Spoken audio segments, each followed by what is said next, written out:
Line for line, they keep doing numbers. I gave them the game, trust we lit for the summer. Got doctors and artists and athletic speakers. Come learn from my come up, I'm better than P. I'm in love with the grind. The music playing? Oh, I was gonna say my play. You would think? Yeah, my play was over there vibing. Look, the biggest podcast where you can learn them lessons. Line for line where you can learn from different sections. Made it out the mud, come tell your story, blessings. Never know who listening, never know who stressing. Devon gave you a voice, come speak your honest truth. Line for line, go bar for bar, it's up to you. Wanna talk sports, gov, and politics. Wanna talk about where you from and your accomplishments. The Line for Line is really where you need to be. A platform that's really made for folks like you and me. You can find it all no matter what you seek. Whether you calling or you listening, tune in every week. Alright, we are back in another episode, Line for Line. Got a good guy in the building. Kenosha native, you know what I'm saying? Mr. former G League, Mr. former Whitewater, former Bradford standout. Q, what's going on, my guy?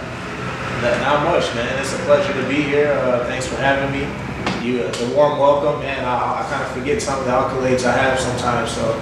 Come on, man. Thanks for bringing it back up. Yes, sir. Yes, sir, man. Tell me a little bit about you. How you feeling, bro? Doing good, man. It's my first time back home in probably a year and a half, and man, I mean, you know, it's seeing all the stuff that's happened since I've been gone. It's crazy. Yeah. And I mean, it always feels good to be back home. You know, see family, see people, you know, genuine people like yourself. Yeah. It's always good to show love. So, How long man. Since what? Since you've been to Kenosha? I want to say September 2019. Oh, wow. So Yeah. COVID hit what, March 2020? Yeah. Yeah, so I was here for my mom's birthday in September. And after that, COVID came, kind of stopped all the plans, and I haven't been back since, man. Time flies. It doesn't feel like it's been that long, but it has. Yeah. What's life like out there for you in Minnesota? It's cool, man. I'm a realtor out there, so I've been selling some real estate. So it's a crazy market right now. Just how competitive, you know, all the pricing is for all the housing. So, you know, we got a seller's market out there. It's a great time to sell. So really, real estate. That's what I've been doing out there. Yes, sir. See, your shirt says he's a shooter, huh? Yeah, I had to support my guy Mario Self. He has a brand. I'm a shooter. He's a shooter. She's a shooter. So.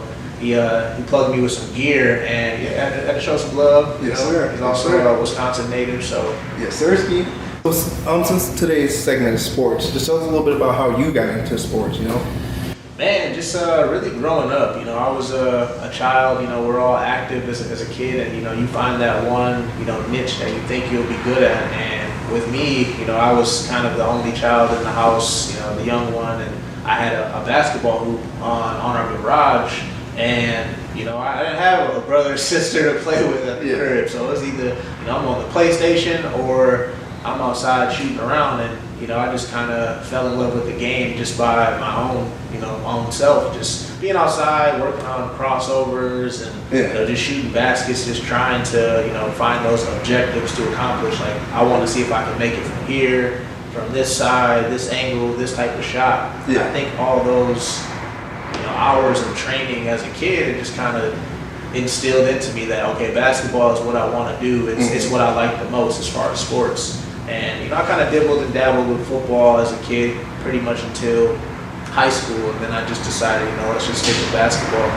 It's really my passion. It was my love. So I stuck with it. And, did you play football in middle school at home? I did. I actually remember playing you and went to bowling. You know, you had braces, right? I did. Yeah. I remember that because I knew like Bubba and all them. Man, he was telling me, "Oh, you gotta watch out for so and so." Yeah. I was like, man, weird about these cats. Man, it was fun, man. I kind of wish I would have, you know, stuck with it and going through, you know, to high school just because I felt like my athleticism grew as I got older. Obviously, everyone's going to develop differently at a different time, but I felt like I could have been a really solid piece towards a defense. Whether that been safety or corner. I mean, I got a pretty significant jumping ability, so I feel like you weren't going to throw the ball to my side because I'm going to jump up and get it. No matter, you know, receivers usually aren't that tall, and like I'm going against taller players in basketball that can actually jump and, you know, go dunk some.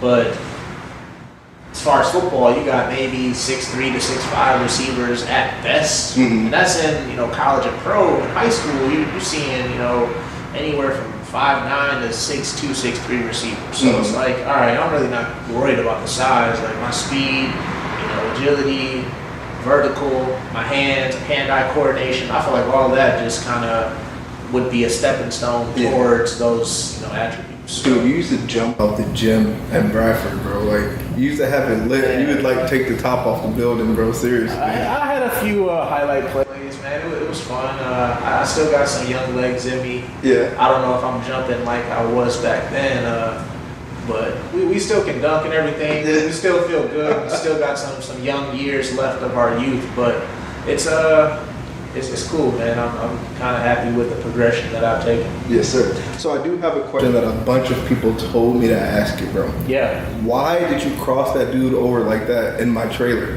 In my intro, you know what I'm saying? I had to put the perfect piece in that intro. I really wanted to be Kenosha, so I thought of you and put you in there. So I'm assuming this is the Oshkosh game. Yeah. Is that correct? Yeah. So it was. I really didn't realize what I did until I was going to score. So like I was just coming down. I think I got the ball like half court, and I took a couple dribbles, and I was just like in momentum. And I don't even know what dribble move I did. It was just like a 1-2 move, and then I don't know how he ended up.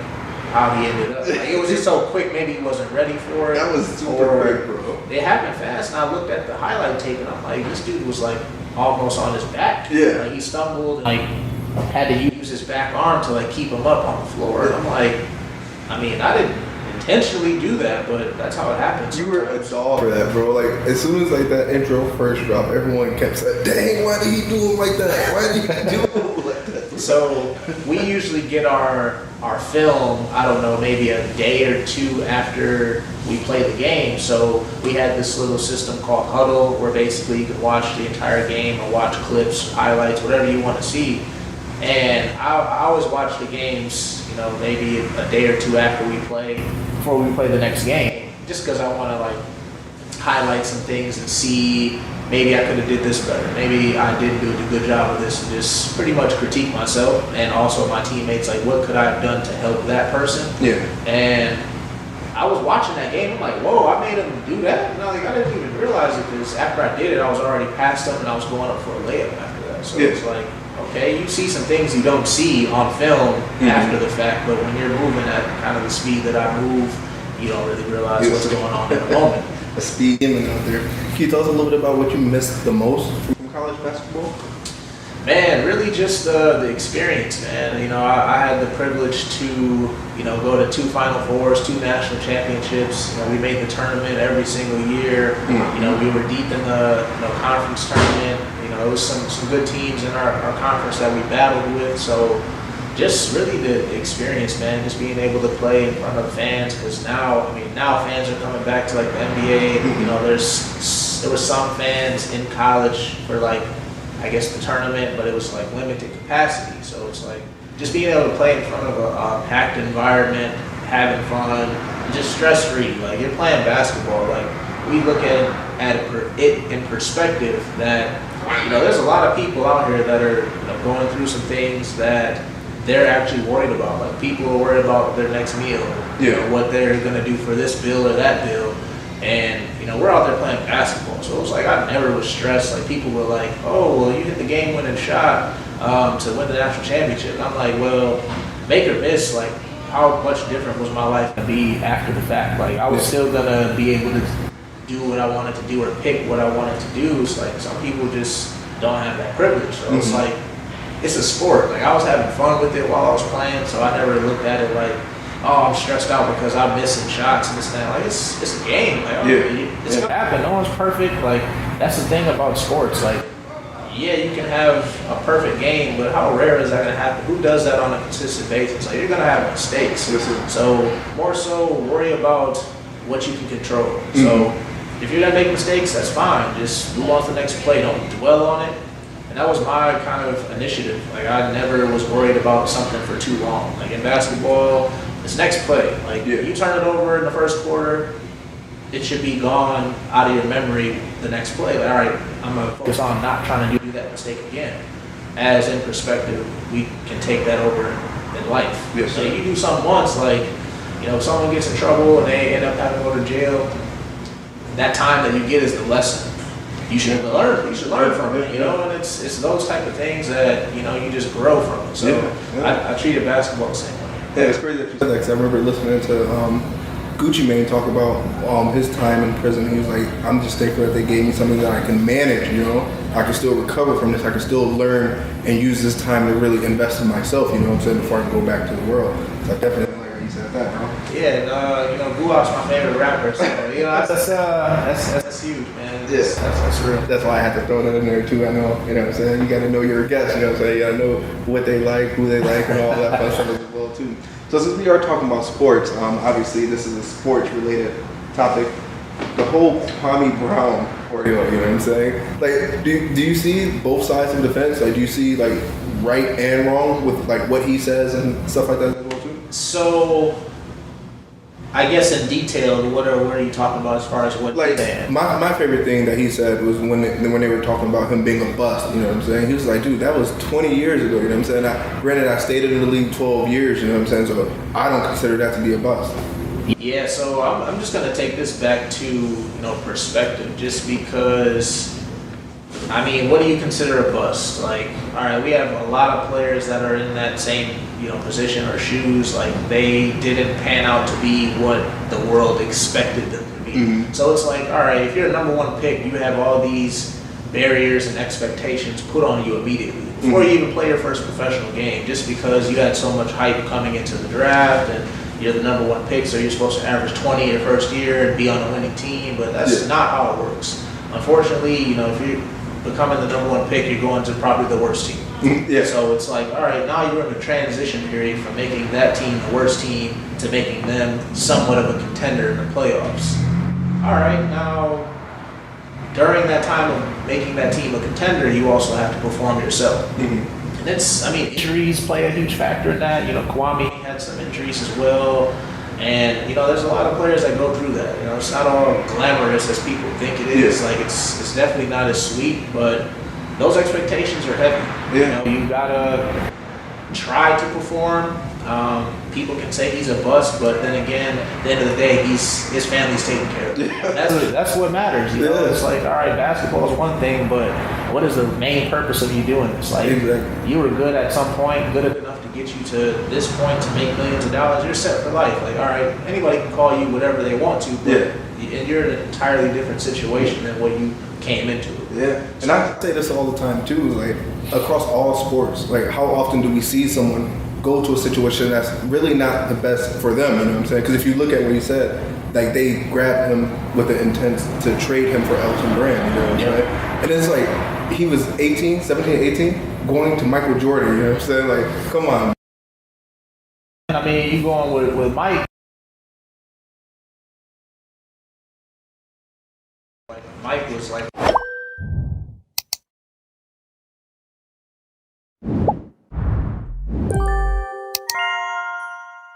Michael Jordan. You're still going to expect greatness from you, and if you can't bring that, it's going to look like, all right, well, he's not exceeding those expectations that we once had as the number one pick. So, I mean, it all works out its way, but, you know, it's interesting how, you know, he's going off on YouTube and everything about the situation, Matt Barnes and Steve Jackson. It's just so funny. I've caught some of it, and, you know, he was talking about mama's cooking and all that, so it's funny. Sprinkle some mama's cooking on them boys. Huh? He's a character, man. I'm glad he's actually coming out and speaking up about it. And that's the thing too, is like, I forgot who I was telling this, but it's like, when they were talking about him, they were probably thinking he was not like in a state of mind that he is, you know what I'm saying? They probably think, oh, he's this many years removed from the game, he's a bust, he's probably like depressed, you know what I'm saying? So they thought they were talking down to like someone who wouldn't be able to clap back at them the way he did, you know what I'm saying? That's the thing, because like, no one really heard Kwame talk about anything until they, you know, I mean, I've heard them speak about Kwame on certain occasions, and it's like, all right, you can throw a couple shots in there, I don't care, you know, this is a grown man.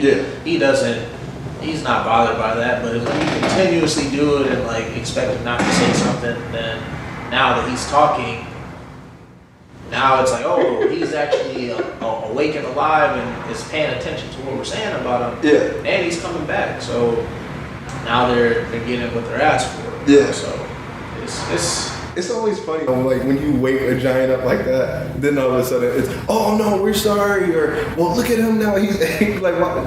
That's the media. Yeah, that's the media, and that's how it works on both sides. They gotta make a story. Yeah, exactly. So, and my thing is too, you know what I'm saying? Obviously they made it to the league. I've never made it to the league, but Steven Jackson was like 1 to 2 players away from not even being drafted at all. Matt Barnes is like coming at him as if he was just some dog or superstar out there. You know what I'm saying? Yeah, it's crazy. Just because Jack had his own path there, and he had to take a crazy route on Matt Barnes also. But it happens, man. Yeah. What did Drake say? He said bench players sound like starters. I hate it. That's the truth. Yeah, it happens. Yeah. It's people with these expectations about these players, and apparently if you're a starter, you got more seniority than someone on the bench, which is true. But at the end of the day, they're all getting paid. Yeah, I'm just glad I got someone of your stature to talk about this with too. You know what I'm saying? Someone who like been there, done it. You know what I'm saying? They can relate to it and give like a cognizant opinion of the situation as well too. So yeah, definitely. So what's up with NBA playoffs? You been watching? I'm tuned in, man. I'm tuned in. Yeah, because I definitely got a slate that I would like to talk about. You know what I'm saying? Let's get it. I definitely want to start off with the Knicks and Hawks. That series, they're tied up at 1-1. The Knicks are playing amazing. You know what I'm saying? Julius Randle coming off his best year ever. You know what I'm saying? Most improved. He earned it. Vintage D Rose. They got some pieces. You know what I'm saying? What's up with that series? It's great seeing D Rose still compete at a high level, although he's not as athletic as we once know him to be. Dunking all the time, being above the rim, but he's still getting it done without doing that. And he looks like he's in great shape. So I'm happy for D Rose and his continuance of being able to play. Mm-hmm. The Knicks are looking decent. The Garden was booming the last couple games, and that's a good environment to be in. It looks like. I'm still leaning on the Hawks. Yeah. I think the Hawks are young. They have a little more offensive polish. They have more shooting, and I think they have a better big man as well for the rebounds and blocks. So, Trae Young is gonna lead that team probably to I think they leave Atlanta up 3-1. Yeah. Okay. So obviously you got the Hawks taking that series. Yeah. Okay. Let's transition over to the Clippers and Maverick. Now, before we even talk about that, where did the name Playoff P even come from? You know what I'm saying? I don't know who gave him that name, because I don't remember ever hearing him call that. So when did that come about? I don't know, and I don't really recall either. And I wish it was never a thing, because now as we go back to these expectations, people are expecting him to be Indiana Paul George when he was going at LeBron when he was in Miami.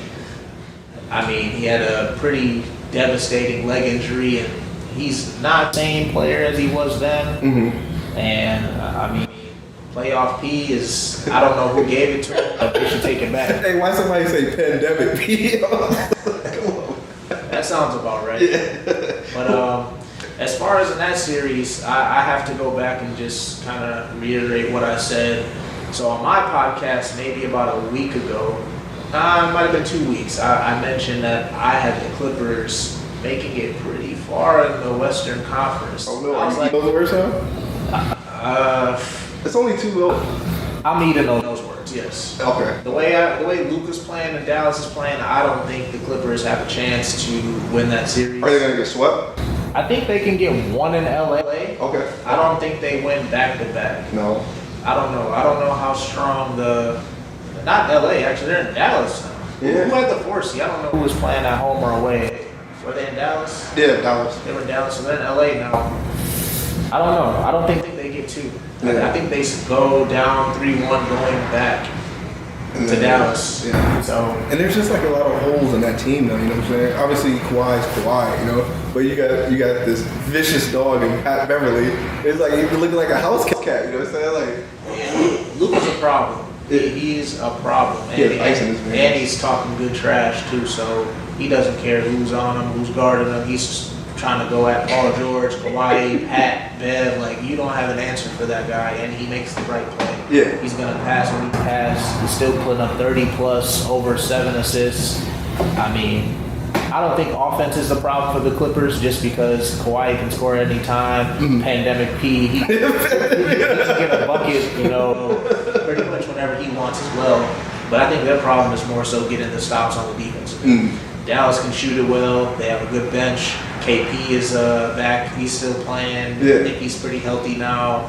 You got 7'3" center that's out there shooting 35 footers. Like, I was worried about him when he went there too, because like when he went there, it was injury after injury. You know what I'm saying? I was like, oh, I don't think he's gonna be the player he was when he was with the Knicks, but he's making me eat those words now. Yeah, so I just think it's defense. I don't think they have an answer for Luka.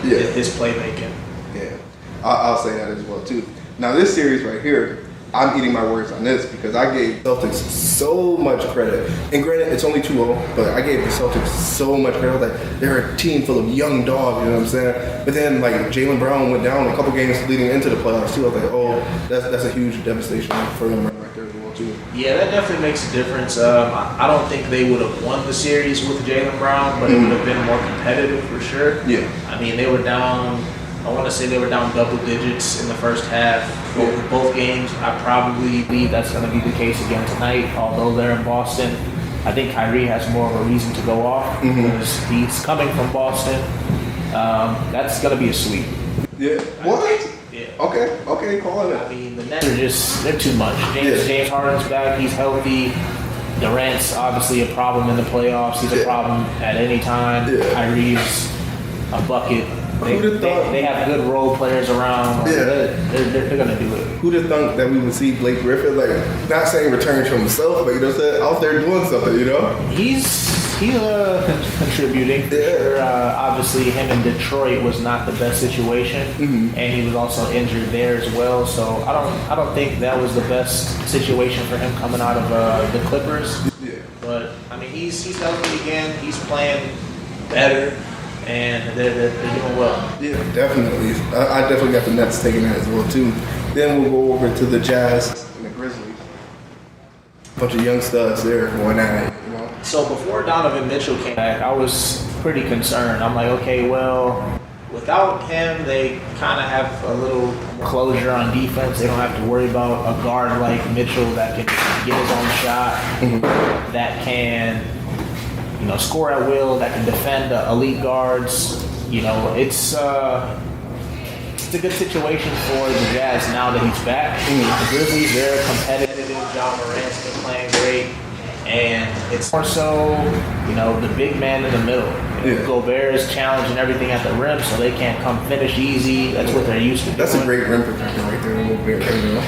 It's crazy. I mean, 7'2" with a 7'10" wingspan. That's 8 feet. Nah. There was talks about him being soft. I was like, I never saw it since he was in the league. Maybe early on, but then after that, he just became a beast, Yeah, I think it's more so the mentality. A lot of people thought they could just kind of bully and push him around, talk to him crazy. And I mean, you probably can, depending on who you are. But then again, he's standing in front of the rim most of the time, and you're not gonna come finish over him. Yeah. You're not dunking on him. It's sad. Yeah. I had no stake in this game. I'm just gonna pick the Jazz just because I like Spider-Man. I agree. The Jazz play a good brand of basketball. They share the ball. The spacing is incredible. Definitely one of my favorite offenses to watch. Yeah, I like that. So we got Jazz there. Let's take it to our hometown, our home state of Wisconsin. You know what I'm saying? But what are they doing to the Heat, my dog? Yeah, sweep. Yeah? Yeah. It's tonight? No, tomorrow, right? Tomorrow, yeah. They're already up 3-0. So yeah. That's gonna be crazy, bro. What's up with the Heat? What happened? I'm not sure. I felt like they were playing good basketball going into the playoffs, and then once the playoffs hit, they just kind of slumped out. The production doesn't seem the same from them. Yeah. I feel like Bam Adebayo is struggling against the Bucks, and he's a big focal point on that team. He's somewhere between that 13 to 20 point range a game, and I think game 1 he shot pretty bad from the field. Oh my God! If we're going to talk about him shooting bad from the field, we definitely have to talk about Giannis. He has to get his free throw game right. Because what was it? He was 6 for 13 that first game. Yeah. And obviously this is just the first series, but you don't want to do that in the playoffs. You don't want to be missing field goals down stretch, especially if you're trying to go to the conference finals. Man, that's unacceptable. Yeah. The shooting from the free throw line, I don't think that's something that needs to be tightened up, especially for playoffs. Yeah. It comes to a point where obviously he's a really good guy in the paint. As soon as he gets to the paint, people are going to start fouling and wrapping him up and just like, okay, well, we saved him getting an and one. Yeah. Now shoot those 2 free throws. Yeah. Now it's like we'll take the chances with that. We'll put someone in to give up a foul that it doesn't matter. Mm-hmm. And now you got to make free throws instead of 2 or 3 points. You're only getting maybe 1 Yeah. or none. Yeah. So that makes a difference over the course of. I said that first series, but man, you can get away with it. That good. Bucks aren't gonna do anything, you know. Which I don't think they're gonna do anything anyway. You know what I'm saying? And ladies and gentlemen at home, anyway, you know what I'm saying? And ladies and gentlemen at home, I can't really talk. I'm a Bulls fan, but I'm still a spectator, a fan of the sport. You know, I can't agree just because I'm a Spurs fan, and we were in the play-in games, and we didn't get in, so we're rebuilding. Yeah. So yeah. Still a fan of the sport, so I can talk about it. Spectator is still a fan of the sport, so I can talk about it. But yeah, the Bucks are obviously getting past them. What's up with the Nuggets and Blazers, man? 1. Are you sure? Yeah. Blazers won game 1. Oh wow! Excuse me, ladies and gentlemen. Oh wow!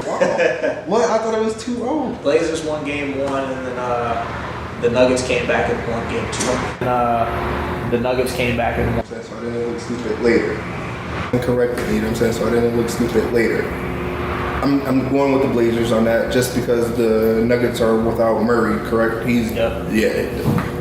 Against that, I'm going with the Nuggets just because the Joker, he's playing some good basketball. He has a front runner case for MVP. Good basketball. He has not missed a game all season. He's playing his best basketball of his career.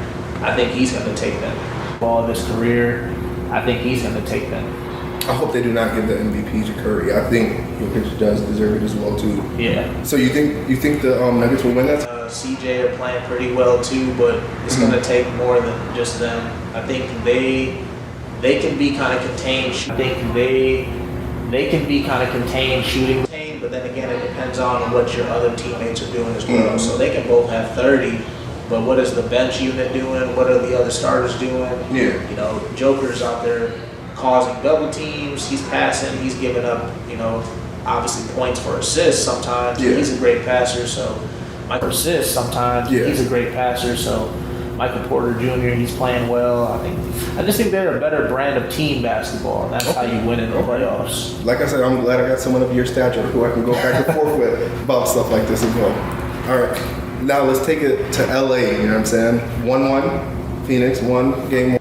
Because might I add, the Lakers do not look healthy. The Lakers do not look healthy. LeBron does not look healthy. You know, AD always plays like not healthy as well too. I think the Lakers just finish it out at this point. What? Yeah. No more wins for Phoenix? Man, it looks. Game 1, Phoenix played tremendous. They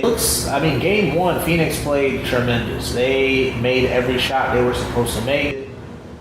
They kind of contained Anthony Davis. He had 13 points. Shooting pretty bad, less than 40% from the field. They had his number. Less than 40% from the field. They had his number. He's alive. Game 2, they came out with more energy. Game 3, I think he had like 30-something points last night. When he's alive, that team is just, the energy is just different. Mm-hmm. Everyone else buys in. LeBron is LeBron. He's going to get his regardless. And I think they just continue to do that the rest of the series.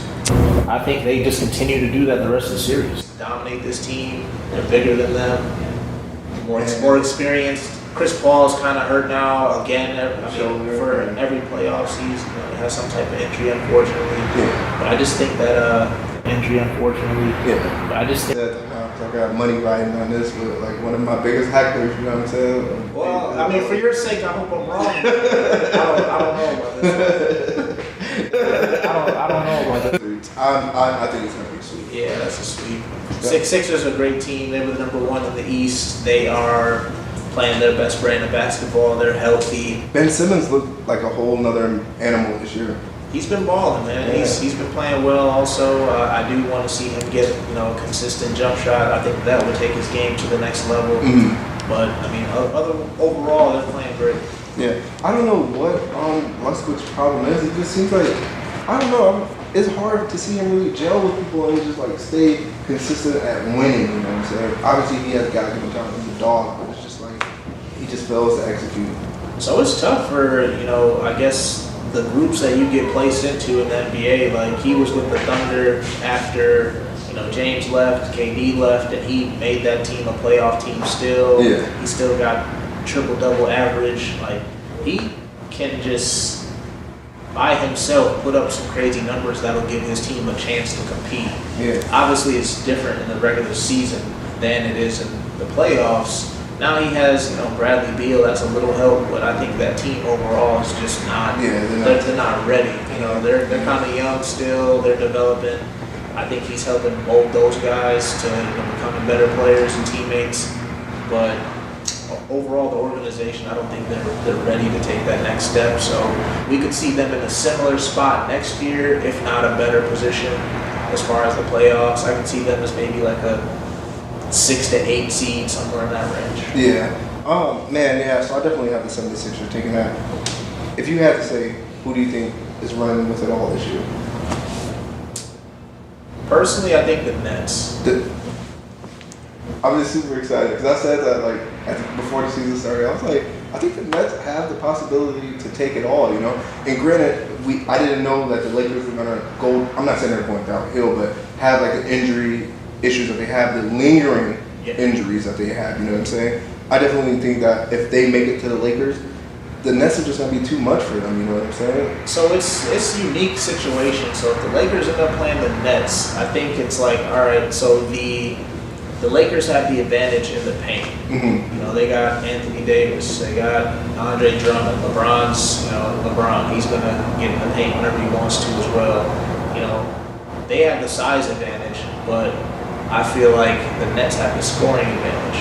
And the way the game is played now, it's not like let's see which team can get the most stops. Mm-hmm. I feel like today's NBA game is let's see which team can score the most points. Mm-hmm. So it's basically, I see the Lakers struggling to score at times. Like if Anthony Davis doesn't have the ball, if LeBron's not hitting shots, now it's like who's going to be that next guy? Mm-hmm. For the Nets, they have multiple guys that can fill it up.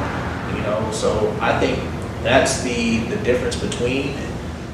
Defense is obviously the common denominator between winning. Mm-hmm. So it's going to be a blend of who can outscore who, but who can also defend. And it's going to be hard to stop all three of them at the same time. Exactly. It's crazy just KD's shot. He can get off his shot how he wants, when he wants, you know what I'm saying? And with him being so tall and his wings, he's just a whole other animal out there, That's the thing. It's just like he can get his own shot at any time. Kyrie, he can do the same thing. James Harden, we know what he's capable of. Then you got good role players around him. Jeff Green, he's good on a good forward. He can shoot the three, he can drive, he can dunk.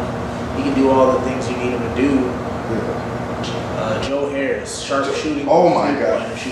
It's like they got good players surrounded by good superstars. Yeah, definitely. And then you never know what you're gonna get out of Blake Griffin. That boy might turn the clock. He might be pumped. We're in the finals. What? Let's go. I haven't sniffed the finals before. I forgot about Blake. See, he's still in the mix too. They're gonna have him down there trying to bang with AD and Drummond. So I think they win in the scoring range, but as far as the paint. Andre Drummond's not going to be posting up anyways. He's going to be down there tipping in, catching alley-oops and getting dunks. But as far as post up, face up, it's going to be Anthony Davis versus whoever they put on. Yeah, so, and they're going to throw different looks at him as well too. You know what I'm saying? Catch him off guard, try to confuse him as well too. Yeah. I'm so glad that you said that, dude. I was like, yeah, I'd say Nets in 6. Nets in 6? Nets in 6. Okay. Another question: how far can you see the Bucks going? So it really depends on Giannis. I feel like if Giannis takes them, the way he's supposed to, if he can, break that wall down and they try to put up to surround him from stopping, getting into the paint. I think he could, getting into the paint. I think he could probably push. I think they have to play the Nets next. Yeah. So therefore, I would take back my statement and say, second round they're going to be down to the Nets. Yeah. what? But everyone said Giannis is just unstoppable this year. No one's messing with him this year. You know, Chris Middleton is looking good this series. You know, like so in the season, I think they swept the Nets, or they had the advantage in winning. But the season obviously is different than the playoffs. So, you know, health concerns. Someone could be sitting out. It's just a different game. It's a different strategy. Like, you have multiple days to prepare for that team. Big facts. Big facts. Well, man, we covered it all, you know what I'm saying? I'm definitely thankful for you coming to the show, you know what I'm saying? I'm definitely thankful for you coming to the show, you know what I'm saying? Yeah, man, no problem. Yeah, I'm definitely. Depends on the time, let me know.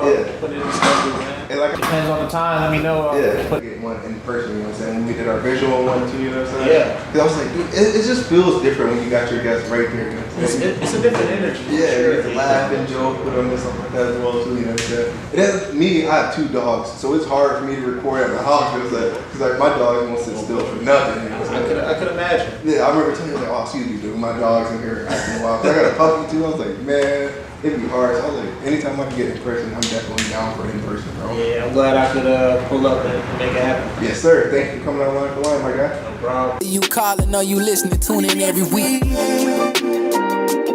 Line for line. Oh yeah, I'm going line for line.